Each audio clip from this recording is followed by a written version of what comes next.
నిన్నొక ప్రశ్న అడగాలి. నా దగ్గర పెద్దగా సమాధానాలు లేవు. నేను వింటాను. నీకు స్వస్థత పొందాలని ఉందా? చూడు, నాకు ఈ రోజు అసలేం బాగాలేదు. చాలా రోజుల నుంచి నీ జీవితం అస్సలు బాలేదు. అయ్యా, నీళ్లు కదిలింపబడినప్పుడు నన్ను కోనేటిలోకి దించుటకు నాకు ఎవరూ లేరు. నేను ఇక్కడికి వచ్చే లోపే వేరొకడు నాకంటే ముందు దిగుతున్నాడు.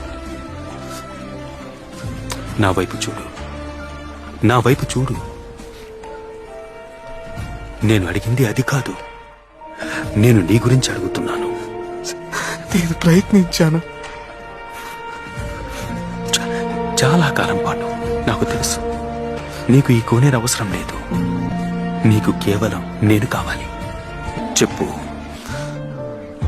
నువ్వు స్వస్థత పొందాలనుకుంటున్నావా? అయితే నువ్వు త్వరగా పైకి లే, పరిగెత్తుకుంటూ వేగంగా నడు.